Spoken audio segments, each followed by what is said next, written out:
자, 하겠습니다. 살롬, 살롬, 살롬과 할렐루야.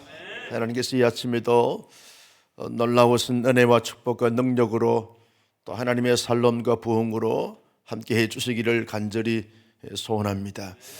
예수님께서 천국을 혼인잔치에 비유하곤 하셨습니다. 한 임금이 자기 아들을 위하여 혼인잔치 하여 많은 사람들을 초청하는 이 모든 과정을 천국에 대한 비유로 말씀하는 것입니다. 임금이 자기 아들을 위하여 잔치를 배설을 했습니다. 음식을 많이 준비해 놓고 자기 종들에게 초청하라고 했습니다. 종들은 주인의 또 임금님의 명을 받아서 사람들을 초대했습니다. 그랬더니 사람들이 이런 핑계 저런 핑계를 대면서 그 초대에 응하지 않는 것입니다. 임금님이 배설한 잔치인데 사람들이 그 임금님의 그 배려 선처를 깨닫지 못하고 이런 핑계 저런 핑계 같지 않는 핑계를 대면서 거절하고 거부합니다. 심지어 어떤 사람들은 그 임금님이 보낸 종을 때리기도 하고 죽이기도 합니다. 임금님의 입장에서는 얼마나 화가 나겠습니까? 그래서 군대를 보내서 사람들을 죽이고 그리고 그 동네를 다 불살라 버렸습니다. 그러면서 임금님께서 말합니다. 너는 다시 저 사거리로 나가서 사람들을 초청하고 초대하라. 잔치에 사람들이 있어야 되지 않느냐. 그래서 종들이 길거리 사거리로 나가서 마구 악한 사람이나 선한 사람이나 가리지 않고 다 초대하고 초청을 했습니다. 그랬더니 길거리에 거닐던 사람들이 다 이 종들의 초대에 응하여 임금님의 잔치에 참여하게 됐습니다. 그들은 놀라운 자신들에게 주어지지 않을 기회가 주어졌기에 그들은 기쁨으로 즐거움으로 설렘으로 잔치에 참여하여 임금님이 배설한 음식을 마음껏 먹을 수 있는 절호의 기회가 주어지게 되어진 것입니다. 임금님께서 이제 그 잔치에 초대되어진 사람들을 그 집안에 가득히 찬 사람들을 보기 위해서 들어오게 됐는데 대부분의 사람들은 다 예복을 입었는데 어떤 사람은 예복을 입지 않는 그 사람을 보게 되어지면서 임금님께서 저 사람을 바깥으로 내버리라. 그러면서 예복을 입지 않는 그 사람은 임금님의 잔치에서 추방당하는 이런 아픔을 겪게 되었습니다. 그러면서 마지막 말씀이 뭡니까? 청함받은 사람들은 많지만 택함받은 사람들은 적다. 그렇게 말씀을 하셨습니다. 여기에 임금님은 누구를 말합니까? 하나님을 말씀하시는 것입니다. 여기에 임금님의 아들은 누구를 말하는 것입니까? 예수님을 말하는 것입니다. 여기에 잔치는 누구를 말합니까? 하나님의 나라의 영광스러운 영원한 잔치를 말하게 되어지는 것입니다. 구원의 잔치를 말하겠다는 것이죠. 여기에 종들은 누구를 말합니까? 구약의 선지자들 많은 하나님의 세움받는 종들을 말하게 되었습니다. 여기에 택한 초대에 거절하고 거부했던 사람들은 누구를 말합니까? 1차적으로 유대인들을 말합니다.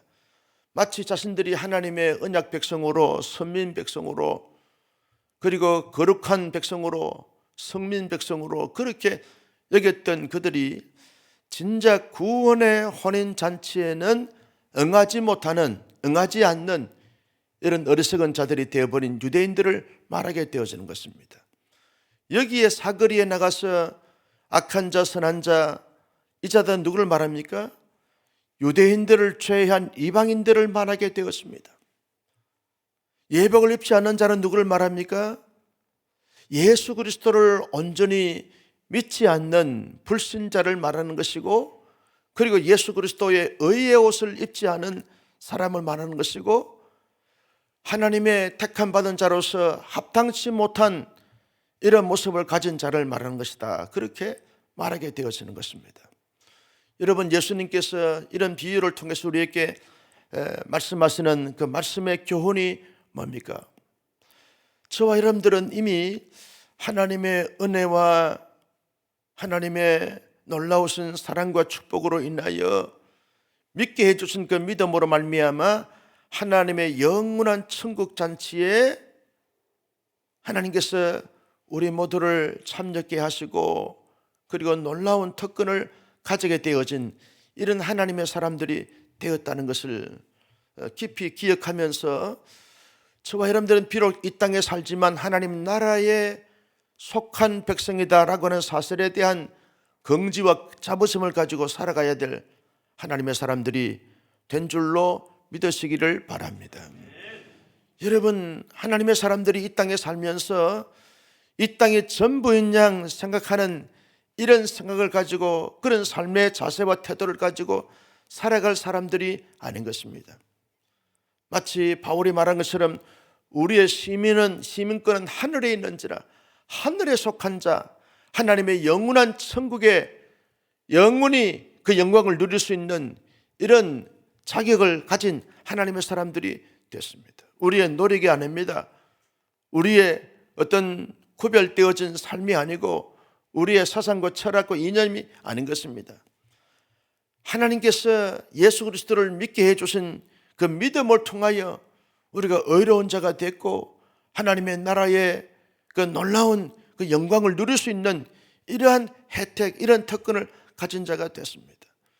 그래서 하나님의 사람들은 이 땅에 살지만 이 땅의 전부인 것처럼 살지 않고 언제나 하나님 나라의 그 영광을 누리면서 살아가는 존귀한 하나님의 사람들이 되어지는 것입니다.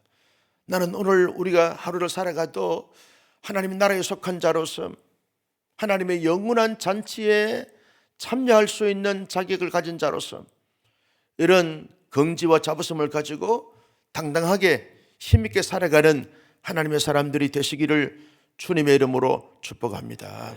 하나님의 나라에 속한 사람들은요, 이 세상의 크고 작은 사건과 사연을 만나도 그것이 나를 흔들 수 없습니다. 그것이 나를 무너지게 할 수 없는 것입니다. 그것이 나를 자초시킬 수 없는 것입니다. 언제나 우리는 하나님의 나라의 그 영광을 바라보고 생각하고 현재적으로 누리면서 그 풍성함과 풍부함을 가지면서 살아가는 넉넉한 사람들이 되어지는 것입니다. 어떤 사람들은요, 작은 일을 만나도 막 마음이 콩닥콩닥하면서 불안하고 눌리게 되었습니다. 어떤 사람들은 큰 일을 만나도 대연하게 초연하게 잘 대처해 나가는 것을 보게 되었습니다. 그 마음속에 하나님의 나라의 부유함과 풍성함이 얼마나 많으냐에 따라서 이 땅에서 삶의 반응이 달라지게 되어진다는 것입니다. 여러분, 아무리 크고 작은 사건과 사연을 만나도 하나님의 나라의 부유함과 넉넉함을 가진 사람들은 초연하게 잘 대처하는 것일 텐데, 우리 모두 그런 삶을 살아갈 수 있기를 예수님의 이름으로 소원합니다. 여러분, 하나님께서는 하나님의 나라의 백성들이 이 땅의 삶을 살기 때문에 끊임없이 하나님에게로, 진리에게로, 영생에게로 끊임없이 우리를 부르시고 계신다는 겁니다. 이 땅에서 우리가 보고 생각하고 그리고 추구하는 바가 하나님의 나라에 합당치 못한 삶의 모습을 가지고 살 수밖에 없는 이 현실 속에서 끊임없이 하나님은 내게로, 말씀에게로, 진리에게로, 영생으로 끊임없이 우리를 부르신다는 거예요. 마치 잔치집에 종들을 보내서 이 잔치집에 참여해라, 여기에서 마음껏 주인의 이 즐거움에 참여할지어다, 그렇게 초대하는 것처럼 하나님께서 우리를 끊임없이 이 세상이 전부인 양, 이 세상의 사상과 철학과 이 세상의 어떤 현실적인 문제 때문에 고분분투하는 우리에게 하나님에게로, 진리에게로, 영생에게로 끊임없이 우리를 초대하고 초청한다는 거예요. 어떤 사람은 그 초대에 응하여 보다 더 하나님을 하나님으로 경배하고 진리의 말씀으로 무장하고 진리의 근거에서 삶을 살고자 노력하고 애쓰고 하나님의 영원한 나라에 대한 그 얻어질 그 영광을 바라보게 하고 그러면서 그 누리면서 삶을 살게 되어지는데 초대에 응하지 않고 마치 세상에 먹고 마시고 즐기고 세상 사람들과 똑같이 생활하고 똑같이 그렇게 살아가는 이 삶의 모습 속에서 하나님은 안타까워 하신다는 것입니다. 여러분, 이 아침에도 주님의 초대에 응하신 여러분들은 승리한 줄 믿습니다. 끊임없이 하나님이 우리에게 너 그렇게 마음먹으면 안 돼, 그렇게 생각하면 안 돼, 그렇게 판단하고 그렇게 살아가면 안 돼, 끊임없이 진리의 길로 영생의 길로 끊임없이 하나님의 영원한 날에 우리를 부르시고 콜링하고 계신다는 거예요. 여러분, 예배를 잘 드려보십시오. 예배 속에서 하나님께서 내게로 돌아오라, 너의 사고와 너의 사상과 너의 결정이 결코 옳지 않다, 내게로 돌아오라, 참으로 돌아오라, 진리에게로 돌아오라. 여러분, 우리가 하나님의 말씀을 순간순간 묵상하고 살지만 보이는 것이 다 말씀과 입에 되어지는 이런 삶의 모습들이 보이기 때문에 말씀과 상관없는 삶을 살 때가 참 많아요. 안 많습니까? 여러분, 우리가 실제 삶 속에서 말씀을 그렇게 아침에 묵상했는데 오후 되어지면 말씀을 다 잊어버리게 되는 거예요. 말씀과 상관이 없는 네가 사고를 갖고 있고 말을 하게 되어지고 행동하게 되어지는 것을 보면서 목사도 깜짝깜짝 놀랄 때가 많아요. 이거 말씀과 상관이 없는데, 말씀과 관계없는 이런 마음을 왜 가질까? 왜 이런 느낌을 가질까? 느낄 때가 참 많아요. 목사만인가요? 왜 동의하시면 고개만 끄덕이세요. 이걸 가지고 또 아멘 하면 안 돼요. 아멘은 진리만 해야 될 줄로 믿습니다. 여러분, 그런데 하나님께서 끊임없이 우리에게 말씀하십니다. 내게로 돌아오라, 내게로 돌아오라, 내게로 돌아오라. 그런데 자꾸만 우리는 세상으로 돌아가는 거예요. 세상으로 돌아와 그렇게 주님께서 계시면서 말씀하고 계시는데 끊임없이 우리는 주님을 떠나서 자꾸만 세상으로 돌아가 그렇게 삶의 반응을 가지게 되어진다는 것입니다. 여러분, 이 천국의 혼인잔치 비유를 통해서 우리는 다시 한번 내가 이 현실에 살지만, 내가 이 세상 가운데 살지만 끊임없이 하나님에게로 돌아가자, 진리에게로 돌아가자, 영원한 천국으로 돌아가자. 잠시간간 사는 이 세상이 마치 전부인 양, 영원한 세상인 양, 영원한 곳인 양 생각하는 것이 아니라 끊임없이 그 나라에서 얻어질 그 영광을 바라보고 그 영광을 추구해 가면서 그 나라에 합당한 삶의 모습을 가지는 우리 모두가 될 수 있기를 예수님의 이름으로 축복합니다. 여러분, 세 번째 교훈이 뭡니까? 여러분, 거룩한 예봇을 잊지 아니한 이 사람은 쫓겨났다고 말했습니다. 이건 우리에게 어떻게 적용할 수 있을까요? 우리는 언제나 하나님 나라의 초대가 되어지고 그 나라에서 얻어질 영광을 얻을 수 있는 자격을 가진 자로서 이 땅의 삶을 살면서 언제나 그리스도로 의의 옷을 입은 사람들은 의의 삶을 살아가야 한다는 거죠. 세상에 살면서 구별되고 성별된 삶을 살고 복음에 합당한 삶을 살면서 주님처럼 우리의 마음이 거룩한 마음과 우리의 생각이 거룩한 생각과 우리의 실제 삶이 보다 더 구별되고 성별된 거룩한 삶을 추구해가는 이런 삶의 모습을 가지고 살아가야 한다는 것입니다. 여러분, 우리가 이 땅에서 열심히 살았는데 주님 앞에 섰어요. 그리스도와 상관없는 삶을 살았다고 바깥으로 내치지 않겠지만 내치게 된다고 하면 얼마나 우리 마음속에 말할 수 없는 탄식이 나오겠습니까? 그래서 우리는 끊임없이 내가 지금 주님께 합당한 삶의 모습을 가지고 살아가고 있는가? 주님이 과연 기뻐하시고 좋아하시고 행복해 하시는 삶의 모습을 가지고 살고 있는가? 끊임없이 자기를 성찰해 가야 한다. 나는 나를 위해서 사는가 아니면 주님의 영광을 위해서 삶을 살아가는가? 나는 과연 내 삶 속에서 주님을 나의 주인으로 진정으로 모시고 삶을 살아가는가? 마치 안디옥 교회 성도들처럼 진정한 그리스도인입니다 라고 하는 별명을 받았던 것처럼 당신의 삶의 모습을 보니까 진정한 그리스도인입니다. 당신의 마음 속에, 당신의 생각 속에, 당신의 실제 삶 속에 그리스도가 살아계십니다. 내가 살아있는 것이 아닙니다.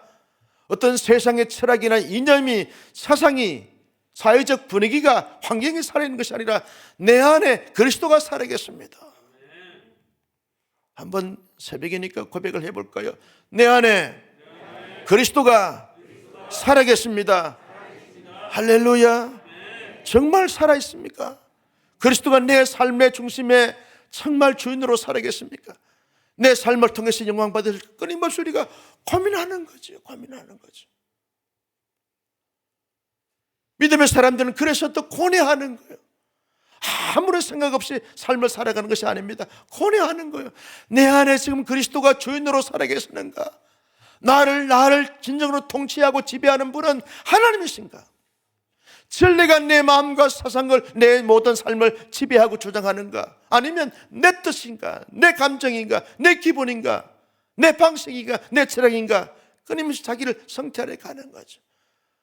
그래서요, 많은 묵상이 필요한 것입니다.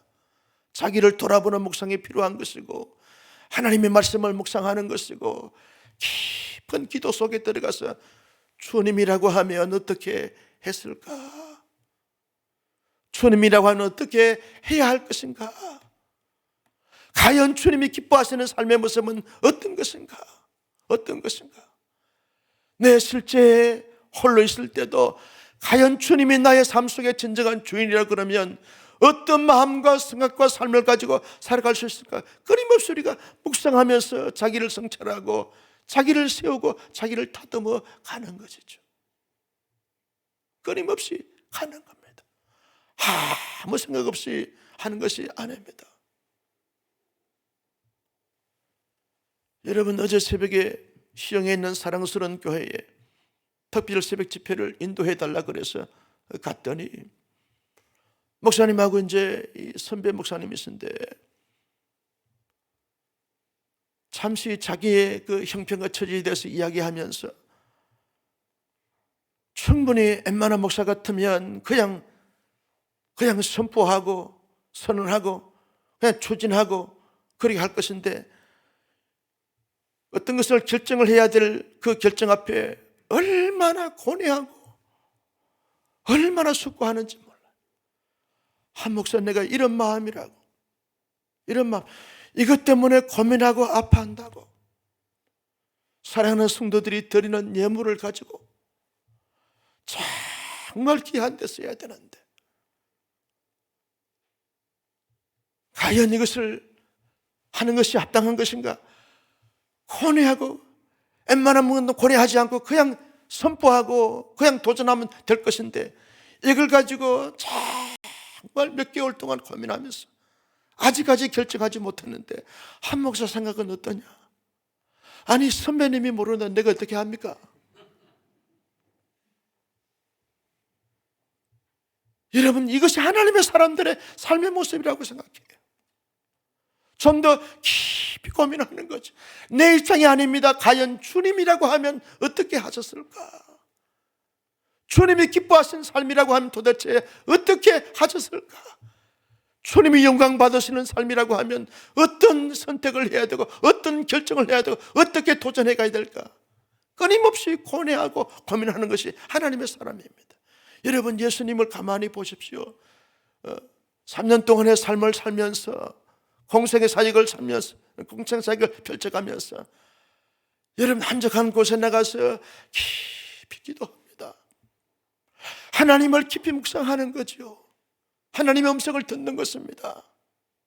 자기를 성장하면서 내가 과연 해야 될 사역과 사명이 도대체 무엇인가를 깨닫고 주님이 기뻐하시고 주님이 영광 받으시는 그것을 하고자 끊임없이 고뇌하시고 기도하시고 그리고 깊은 묵상 가운데서 하나님의 뜻이면 결정하고 과감하게 도전하시는 예수님의 모습을 보면서 우리는 의의 옷을 이미 입은 자로서 예수님처럼 이 땅에 살지만 하나님의 나라에 합당한 자로서, 주님의 백성으로 합당한 자로서 고면하고 고뇌하고 깊은 묵상 가운데 주님이 과연 기뻐하시고 협조케 하실 만한 이러한 마음의 생각과 이런 결정과 이런 삶을 살아가는 저와 여러분들이 모두가 될 수 있기를 예수님의 이름으로 축복합니다. 여러분, 마지막으로 이 말씀이 우리에게 주는 교훈이 뭡니까? 여기에 임금님이 파송한 종들의 입장을 한번 생각해 보십시오. 이 종들은요, 자기들이 아무런 잘못이 없습니다. 그런데 단지 임금님이 보내서 가는 것입니다. 가면서 여러분 환영을 받았습니까? 제재를 받았습니까? 인기를 한껏 얻었습니까? 아닙니다. 그냥 임금님께서 보내서 청지기로서 사역을 했을 뿐인데 사람들이 외면합니다. 여러분, 내가 어디 갔는데 사람들이 나를 외면해요. 얼마나 마음이 힘들고 불편한지 모릅니다. 분명히 사람들이 나를 반겨줘야 되는데 아무런 반응이 없어요. 얼마나 썰렁한지 몰라요. 그럴 때 나의 존재 전체가 흔들리게 되어지는 거죠. 그뿐이 아닙니다. 종들이 갔는데 때립니다. 자신들의 잘못이 아닙니다. 단지 임금님께서 저 사람들께 초대해 응하라고, 잔치집에 오라고 초대하라, 단지 이거 가지고 갔는데 사람들이 나를 때리는 거예요. 심지어 죽입니다. 이게 선지자의 삶의 모습 아니었습니까? 이사야 선지나 예레미야 선지나 엘리야 선지나 여러분 하박국 선지나 스바냐 선지자나 말라기 선지나 다 이런 사람들, 특별히 세례 요한 같은 사람도 얼마나 많은 어려움과 환난과 순교의 제물이 됐는지 몰라요. 한국교회가 그냥 세워진 것이 아닙니다. 우리의 신앙의 선배들이 순교의 제물이 되셨어요. 자신들의 인기나 명예 아닙니다. 순교자 가문을 만들기 위해서 순교된 것이 아닙니다.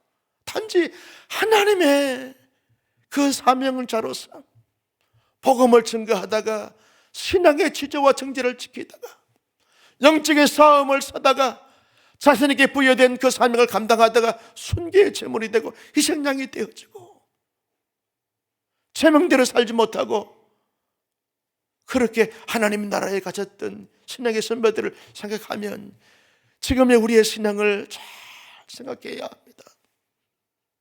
이러한 신앙의 모습이 제대로 된 신앙의 모습인가? 과연 하나님 앞에 보냄받은 자로서 합당한 삶의 모습인가를 깊이 성찰해 가는 거죠. 끊임없이. 경건한 목사님은 어떻게 목회하셨을까? 묵상하는 거죠. 제가 자주 말씀을 드리지만 한경재 목사님을 이 족자에다가 이렇게 환하게 미소를 띤 이 족자를 책상 앞에 놓고 순간순간 바라보는 거죠.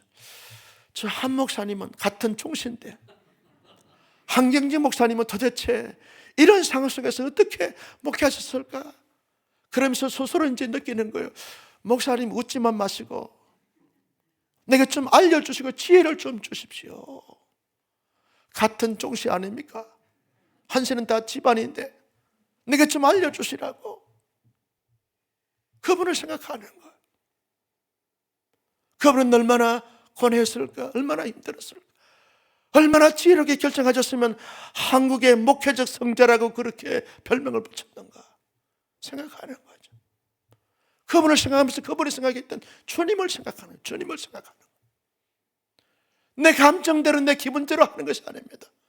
주께서 보내주신 하나님의 종으로서 이 땅 가운데서 복음을 증거하다 보면 여러분 우리가 얼마나 멸시와 천대와 무시를 당하는지 몰라요. 문전박대 나갈 때가 많고 아파트 경비들이 말이죠, 얼마나 여러분 우리가 아파트 경비 죄송합니다만 무시당할 사람들입니까? 여러분 아파트 경비보다 못할 사람들이 누가 있어요? 못합니까? 여러분 그런데도 무시를 당합니다. 뭐 때문에? 뭐 때문에 냉대를 받습니까? 뭐 때문에 쫓겨납니까? 뭐 때문에 야단 받습니까? 뭐 때문에 사람들에게 그냥 복음을 전하기 위해서 전도지를 줬는데 앞에서 떨어뜨리면서 발로 밟는 사람들이 있어요. 얼마나 마음에 충격을 받고 아픔을 받는지 몰라요. 그런데 여러분, 그런 과정을 통해서 복음이 전파되어서 그 복음이 오늘 나의 복음이 된 줄로 믿으시면 아멘. 여러분, 세상에서 인기 얻으려고 하지 마십시오. 세상에서 높은 자 되려고 하지 마십시오. 세상에서 많은 세력을 얻으려고 하지 마십시오. 하나님의 사람들이 해야 될, 하나님의 사람들이 품어야 될 것이 아닙니다. 단지 하나님이 보내주신 그 사명을 묵묵히 감당하는 거예요.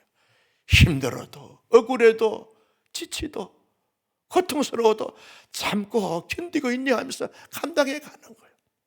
우리 모두 이런 삶을 살아가며 있어서 정말 힘들고 어렵겠지만, 그래서 기도하는 거죠. 성령님 오시옵소서.